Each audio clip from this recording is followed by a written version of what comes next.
Assalamualaikum warahmatullahi wabarakatuh. Apa kabar ya anak-anakku semua? Alhamdulillah, luar biasa. Allahu Akbar. Yes. Oke. Anak-anakku, sebelum kita memulai pelajaran kali ini, terlebih dahulu kita membaca basmalah. Bismillahirrahmanirrahim. Anak-anakku sekalian, pada pembelajaran kali ini kita akan membahas tentang sumber daya alam yang ada di Indonesia. Di antaranya ada batu bara dan sumber daya tumbuhan. Yuk, kita pelajari bersama. Ya, anak-anakku, sumber daya alam yang akan kita bahas kali ini yaitu contohnya batu bara. Batu bara terbentuk dari tumbuhan yang terpendam jutaan tahun yang lalu.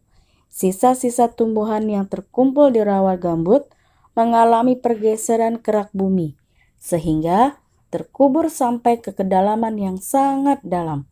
Timbunan material tersebut terkena suhu dan tekanan tinggi yang menyebabkan terjadinya proses perubahan fisika dan kimiawi, sehingga mengubahnya menjadi gambut dan kemudian menjadi batu bara.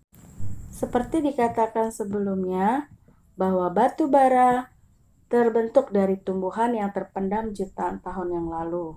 Sisa-sisa tumbuhan yang terkumpul di rawa gambut mengalami pergeseran kerak bumi. Nah, kita harus tahu dulu apa sih itu rawa gambut?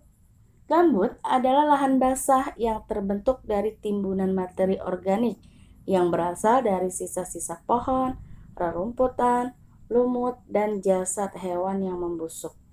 Timbunan tersebut menumpuk selama ribuan tahun hingga membentuk endapan yang tebal. Pada umumnya, gambut ditemukan di area genangan air seperti rawa, cekungan antara sungai, maupun daerah pesisir. Kalian bisa lihat terjadinya gambut yaitu terbentuk dari timbunan materi organik. Nah, di sini ada pepohonan, ada pada gambar jasad hewan, rerumputan, dan lumut. Nah, kalian dapat melihat pada gambar ini proses terjadinya batu bara. Pada gambar pertama, terlihat sisa-sisa tumbuhan dan jasad hewan lainnya yang terkumpul dan membusuk di rawa gambut. Kemudian pada gambar 2, rawa gambut tersebut mengalami pergeseran kerak bumi sehingga terkubur semakin dalam.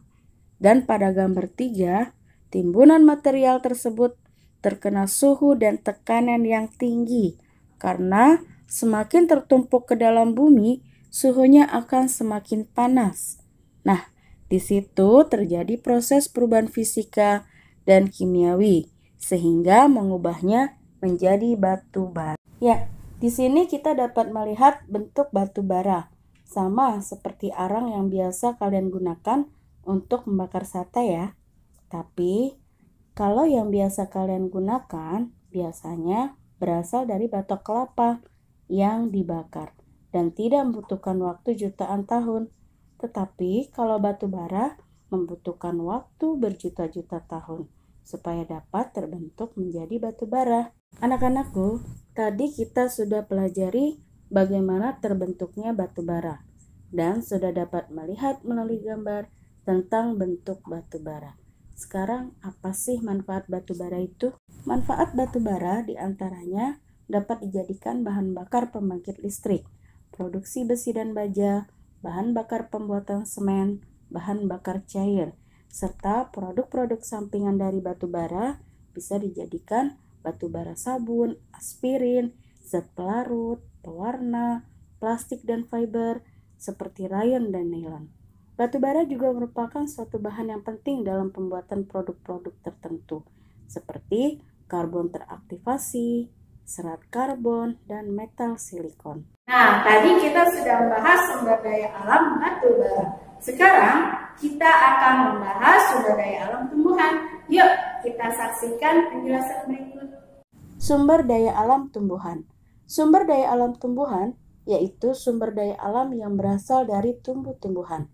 Tumbuhan termasuk sumber daya alam yang dapat diperbarui.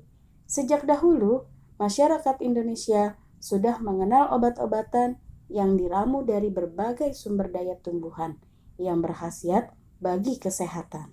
Berikut ini beberapa tanaman yang berkhasiat menyehatkan. Ada jahe, kunyit. Berikutnya ada cengkeh, kayu manis. Kemudian ada temulawak, ada bawang merah, bawang putih. Kemudian ada biji pala, lengkuas. Ya, di sini kita akan bahas salah satu dari tanaman yang telah disebutkan tadi, yaitu jahe. Jahe merupakan rempah-rempah khas Indonesia. Jahe terdiri atas 3 jenis, yaitu ada jahe putih, jahe kuning, dan jahe merah.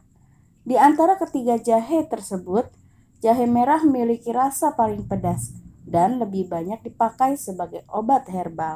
Jahe merupakan sumber daya alam Indonesia yang tidak hanya diperdagangkan di dalam negeri, tetapi juga diperdagangkan di dunia. Jahe diekspor dalam bentuk jahe segar, jahe kering, jahe segar olahan, dan minyak atsiri. Negara kita memiliki sumber daya tumbuhan herbal yang melimpah. Sudah seharusnya kita bersyukur atas anugerah Tuhan tersebut. Salah satu caranya mengungkapkan rasa syukur adalah dengan mempelajari berbagai tanaman berkhasiat yang ada di sekitar kita dan menjaga keberadaannya.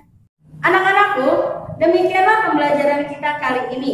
Dari pembahasan tadi kita dapat menyimpulkan bahwa batu bara berasal dari makhluk hidup yang telah mati dan terpendam selama jutaan tahun yang lalu. Kemudian, batu bara merupakan sumber energi yang sangat bermanfaat dalam kehidupan. Dan batu bara termasuk sumber daya alam yang tidak dapat diperbarui. Indonesia kaya akan sumber daya alam yang berguna bagi kesehatan, berbagai tanaman, berbagai sumber daya tumbuhan yang berkhasiat juga dimiliki oleh Indonesia. Kemudian diramu menjadi obat-obatan yang berguna bagi kesehatan. Contohnya jahe, kunyit, cengkeh, dan temulawak. Alhamdulillah, semoga pembelajaran kali ini dapat kalian pahami dengan mudah. Amin ya rabbal alamin. Sampai jumpa di pembelajaran berikutnya. Wassalamualaikum warahmatullahi wabarakatuh.